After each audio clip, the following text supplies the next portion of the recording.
The most common piece of advice given for poor leg circulation after 60 is the one thing that might be holding your recovery back: walk more. That is what almost everyone hears, and walking is good for you, so I want to be clear about that from the very start, because you should keep doing it. But there is one specific thing that actually moves the blood out of your lower legs and drives it back up to your heart, and ordinary walking barely switches it on. I'm Dr. John Myers. Over the years, I have cared for a lot of people who did everything right. They walked every single day.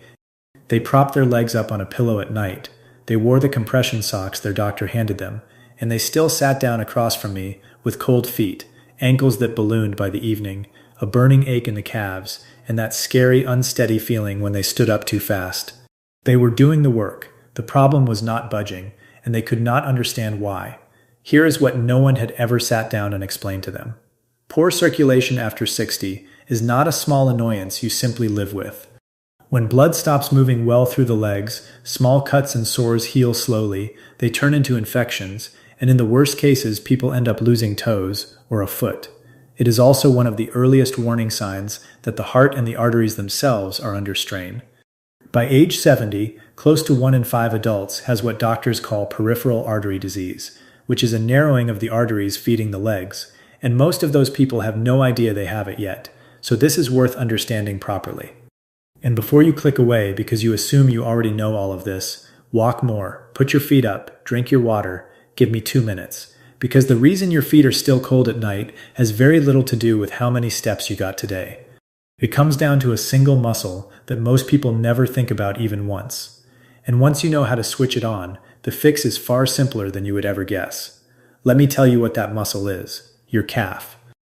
Doctors call it the calf muscle pump, and a lot of us call it your second heart, which is not some cute figure of speech. Every time your calf muscle tightens, it squeezes down on the deep veins buried in your lower leg and physically pushes blood upward, against gravity, back toward your chest.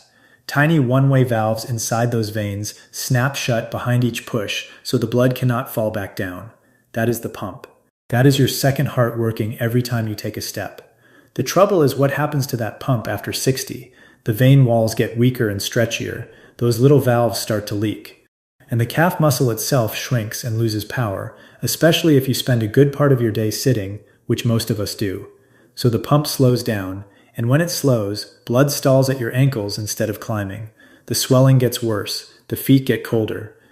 The skin down there starts running short on oxygen, and the less you move, the weaker the pump gets, which makes you move even less. It becomes a slow downward spiral, and a lot of people are somewhere on it without realizing. Now here is the good news, and it is genuinely good news. Fixing this does not depend on your step count.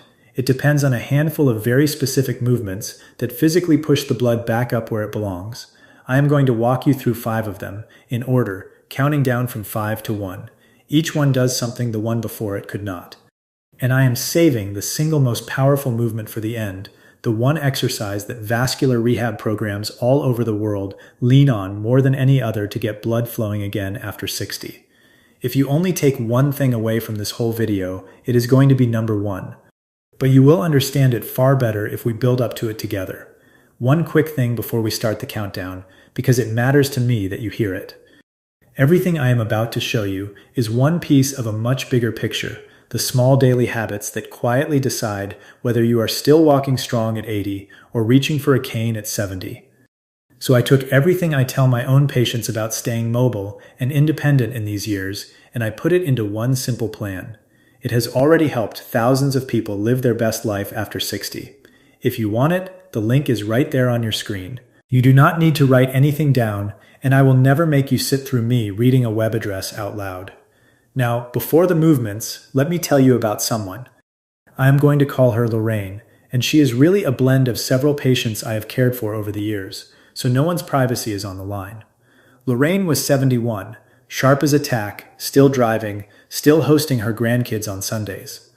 But her feet were cold every single night, even in the middle of summer, and her ankles turned to bread dough by dinner time. She had been faithfully walking a mile a day for years, and she was quietly heartbroken that it was not helping. Keep Lorraine in the back of your mind, because what finally changed for her is the entire point of this video. Let's start the countdown at number 5. Ankle pumps. Now, this one looks almost too simple to be worth your time, and that is exactly why people wave it off and skip it. It is often the very first movement patients are given after leg surgery, before they are even allowed to stand up, precisely because it keeps the blood from pooling while they heal. The reason it works is straightforward.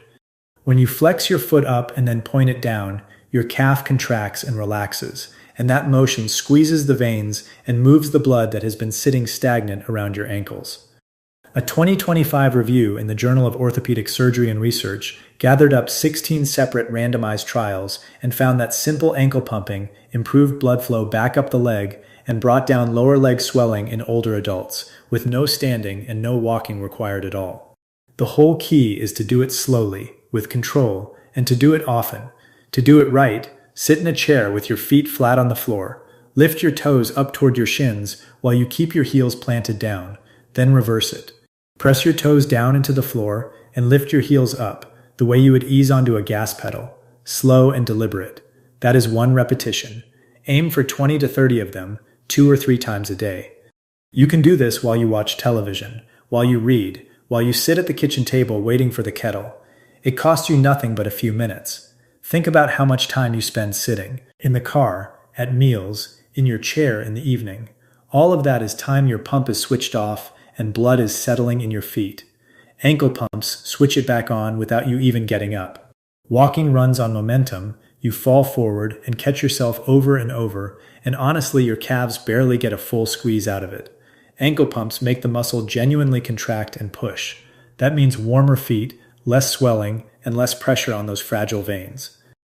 It is also one of the safest possible ways to begin if pain, or poor balance, or plain fatigue keeps you from being on your feet very long.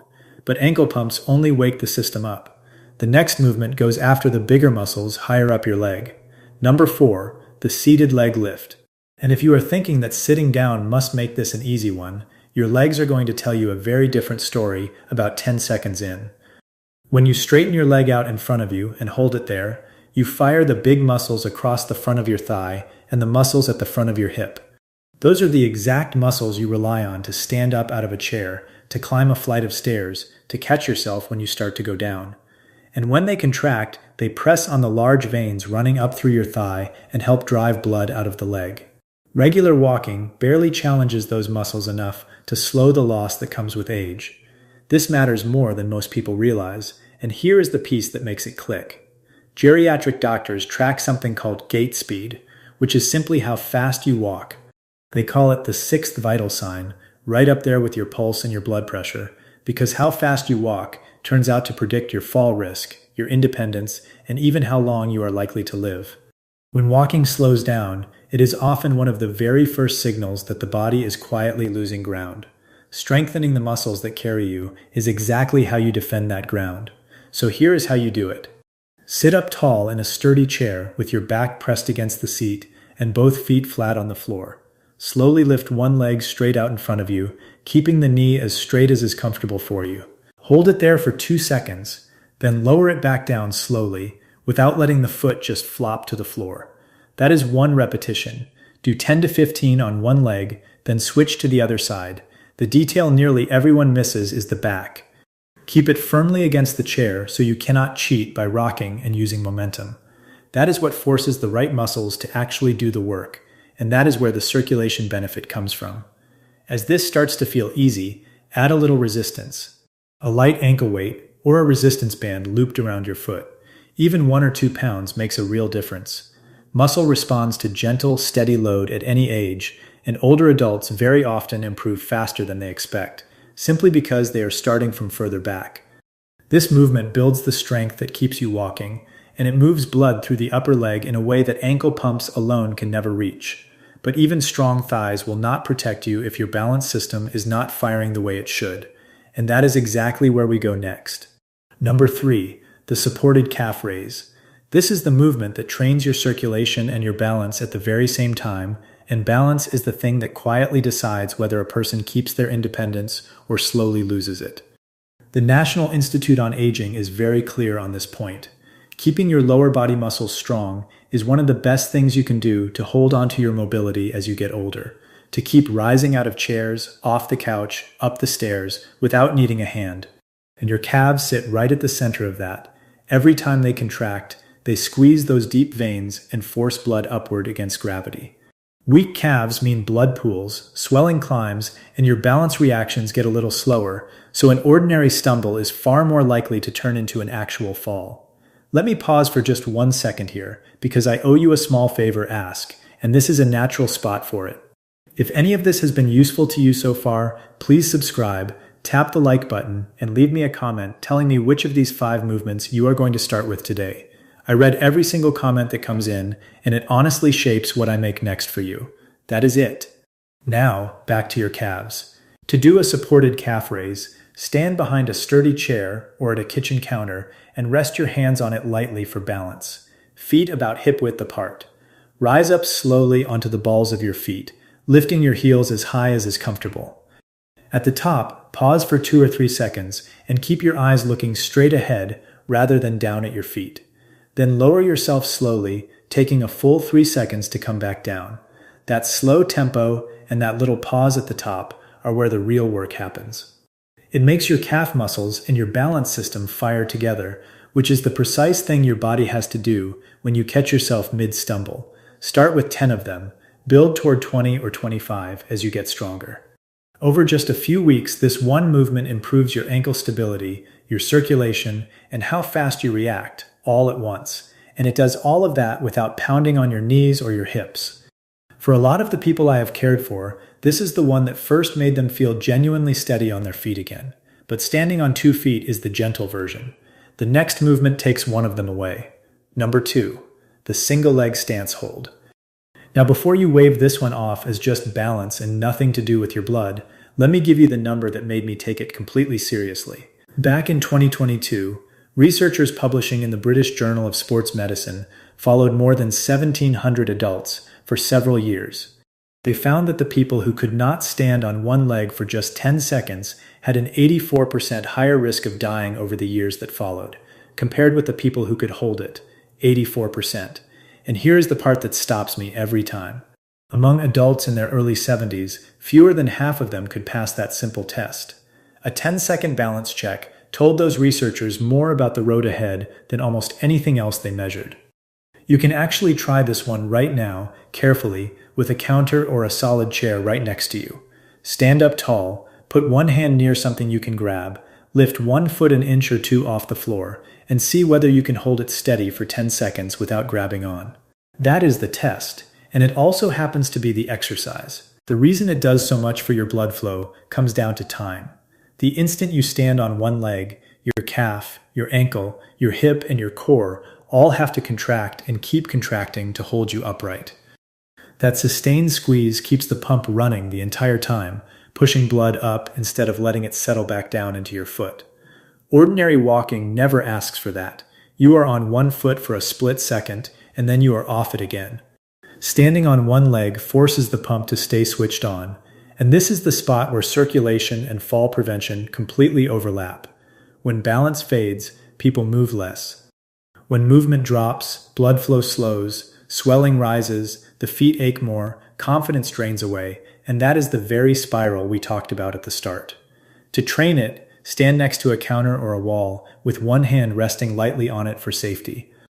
Shift your weight onto one leg and lift the other foot just an inch off the floor. You do not need to lift it high at all. Stand tall, eyes forward, and do not curl your toes to grip the ground. Hold for 20 to 30 seconds, breathing normally the whole time, then switch legs. That is one set. Start with 2 rounds on each side. As it gets easier, rest your hand on the counter more and more lightly, until eventually you can hover it just above the surface without actually touching. The longer, steadier squeeze keeps blood moving and retrains your nerves to react faster when you trip. But balance, on its own, keeps you upright without fully restoring the flow. For that, you need the single strongest version of the calf pump there is, and that is number 1. Number 1, the standing calf pump hold. This is the movement I promised you all the way back at the start. And once you understand what it is doing inside your leg, you will see exactly why vascular rehab programs across the entire world use it almost the way they would use a prescription. It looks a lot like the calf raise from number 3, with one small difference that changes everything: the hold. You rise up onto the balls of your feet and then you stay right there. Your calves work like pressure pumps, and holding at the top keeps that pump fully squeezed long enough to actually clear out the blood that has been stalling around your ankles and drive it up toward your heart. Ankle pumps wake the system up. The single leg hold trains your control. This movement moves the most blood of all, and it keeps it moving. And the evidence behind it is real, not hand-waving. In a randomized trial published in the Journal of Vascular Surgery, people with genuinely poor leg circulation who did a simple program built around calf raise exercise were able to walk significantly farther before the pain set in.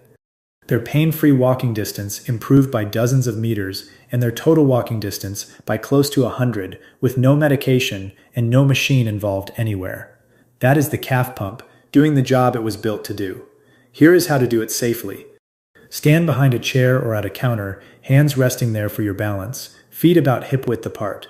Rise up slowly onto the balls of your feet, heels lifting as high as is comfortable. Now hold it, 3 to 5 seconds at the very top, breathing normally, eyes forward. Then lower yourself back down slowly, about 3 seconds to come all the way down. That is 1 repetition. Start with 8 to 10 of them. Work up over time to 15 or 20. Always with control, never rushing. The hold is the entire point. That sustained squeeze keeps the pump fully engaged, drives the blood up, brings the swelling down, and strengthens the exact muscles your body reaches for when you catch yourself. And because there is no jumping and no pounding anywhere in it, it is gentle enough for most people with arthritis or shaky balance, as long as you keep one hand on that counter. So let me tell you what happened with Lorraine, because this is where all of it landed for her. I had her stop obsessing over her step count and instead do these 5 movements, in order, for about 12 minutes a day. Ankle pumps in her chair first thing in the morning, seated leg lifts, the supported calf raises at the kitchen counter while her coffee brewed. The balance holds, and the standing calf pump holds at the very end. Now I am going to be honest with you about her result, because I always am. Her circulation did not turn into a 30-year-old's overnight, and I would never promise you that. But within a few weeks, her ankles were not ballooning up by dinner anymore. Her feet were warmer at night. And the thing she told me she cared about the most, she stopped feeling like she might tip over when she got up off the couch. She felt steady again. For a woman who had been quietly terrified of falling, that was everything. Before I send you off, I owe you one honest caution, because I would much rather you be safe than sorry. If you ever get sudden, severe pain in one leg, or a leg turns pale and cold and numb out of nowhere, or you have a sore on your foot or ankle that simply will not heal, please do not sit at home doing exercises. That is the kind of thing you get looked at quickly, because it can mean an artery is seriously blocked, and that is an emergency. Everything I have shown you today is meant for the slow, chronic, everyday poor circulation, not for a sudden crisis like that. So there they are, 5 movements that wake up your second heart and get the blood moving back up out of your legs. Let me give you a fast recap. Number 5, ankle pumps, to wake the pump up. Number 4, seated leg lifts, to move blood up through the thighs. Number 3, supported calf raises, for circulation and balance together. Number 2, the single leg hold, for that long, steady squeeze and the balance that keeps you upright. And number 1, the standing calf pump hold, the most powerful of them all, the one I would pick without hesitation if you made me choose only one. Keep walking, by the way. Walking is wonderful, and I never want you to stop doing it. But walking alone leaves a real gap, and these 5 movements are what fill it. They take less than 15 minutes a day, they cost you nothing at all, and you can do every one of them at home in front of the television. Your circulation is one of the very few things about getting older where you